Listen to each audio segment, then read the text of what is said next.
I want to see him before the chair, but I also want to walk. Will you just throw my shoes up? Remember the right entrance of the clear.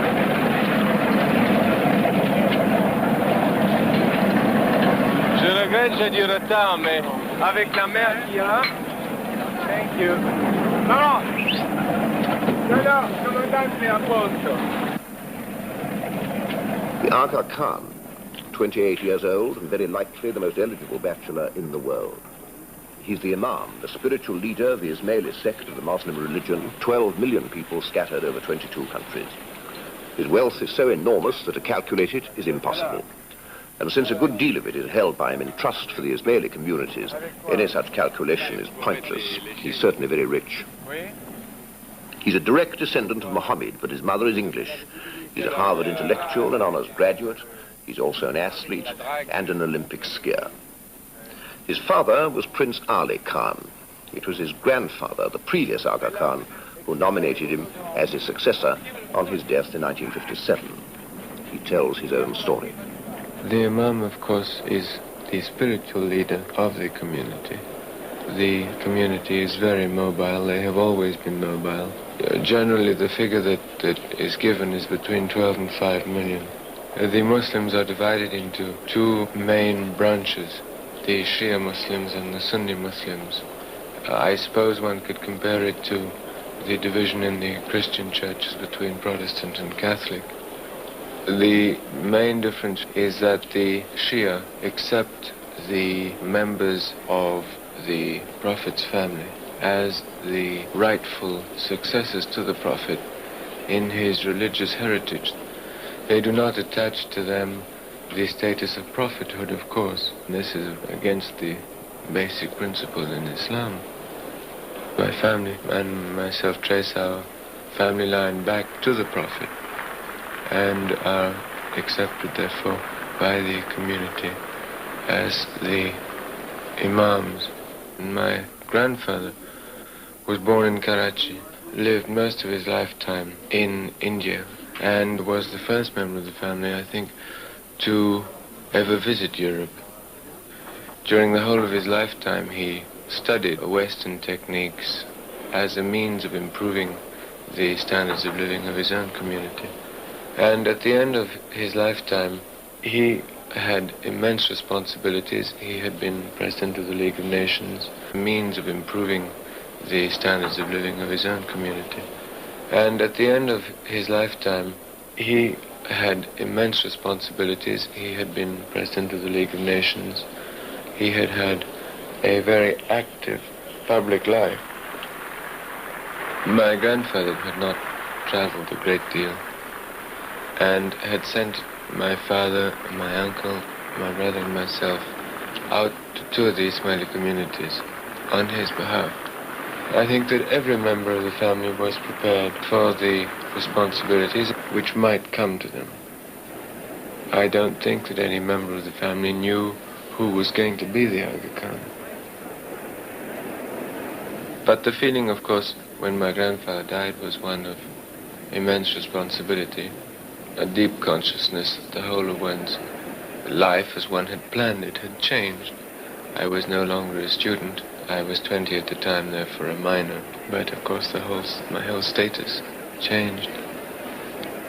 I left Harvard for a year and a half, toured all the main centers of the community, and then decided that it was the last chance I would have to complete my university studies.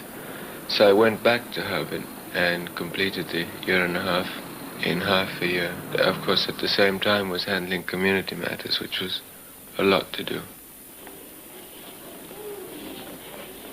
Harvard is a tremendous training, and I think it also teaches you to work under very heavy pressure if you want to get the best out of it. It is, I think, fairly unique to be able to listen to the greatest authorities on practically any subject which you can imagine. There were some 350 courses being given at Harvard. I audited as many as I could. Of course, I didn't know that I was going to become Aga Khan, so that before my grandfather's death, I audited and followed the courses which interested me. Then, after his death, I audited all those courses which I thought could help me in my work, and I think was very lucky to be able to go there. When I left Harvard, I felt that to go through a day without getting out at all was the most awful prospect. So I decided to take up a sport which I could do regularly. And I went back to skiing. I enjoyed skiing so much that I decided that I wanted to improve, and felt that the best way to reach good standard of skiing was to go in for competition. So I started racing. And I skied for the British team for, I think, 2 years, and was up for the Olympic Games.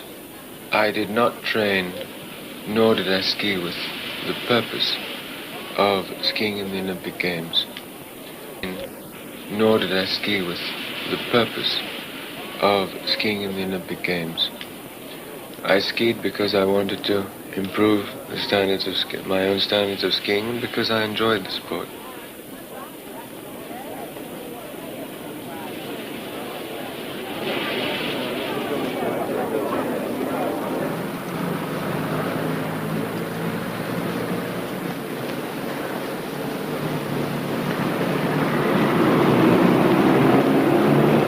The Aga Khan normally lives in his house in Paris. He's got a racing stable a few miles away at Chantilly and 10 stud farms, 6 in France and 4 in Ireland. He owns, in fact, 242 horses. In this, he's following a family tradition. My grandfather's father had some horses in Persia, and my grandfather had some horses in India.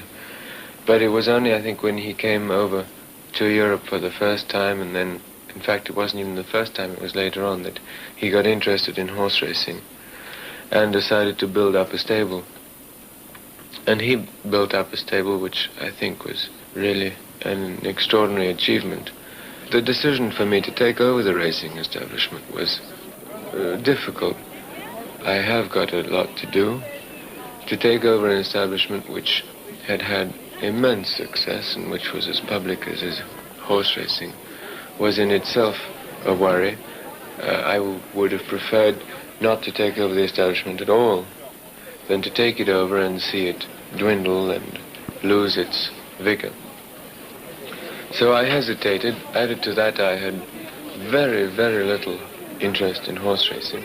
I was educated in Switzerland and in America and hardly ever went to the races at all. However, having decided to take up racing, it seems characteristic of him that he's taken it up seriously. I really am very interested in horse racing now. I watch it with greatest interest, and if I'm not in Paris or in England or wherever the races are taking place, I'm very upset if I'm not informed of what's going on. But the problem I had, and I still have, is that my time for horse racing is limited, and I have to fit it into a tight program of work. His home in Paris is the center, the headquarters for all the Ismaili Muslims. Since the communities range over South America, Africa, Europe, and the Far East, it's as logical for the center to be here as anywhere else. Concerning trade reorganization, which has weakened the position of the country for its future.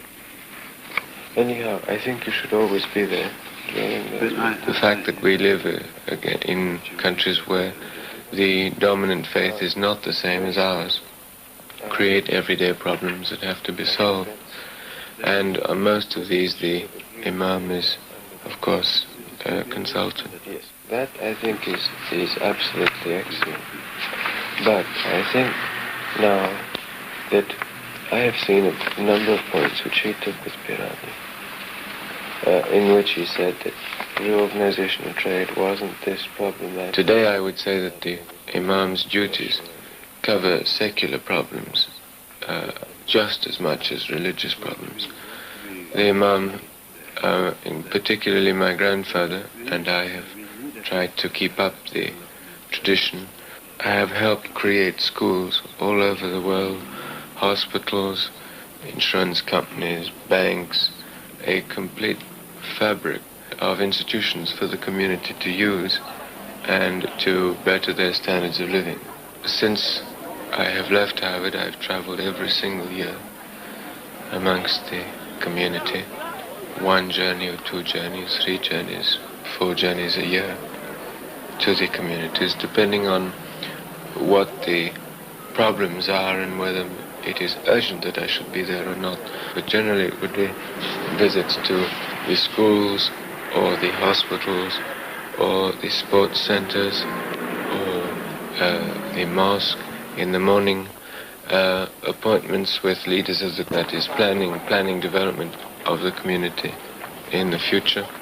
And I must say that if I am onto it, it's just a series of appointments, discussions, visits.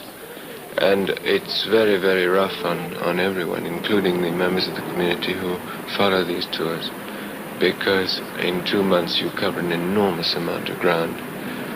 And there is a limit.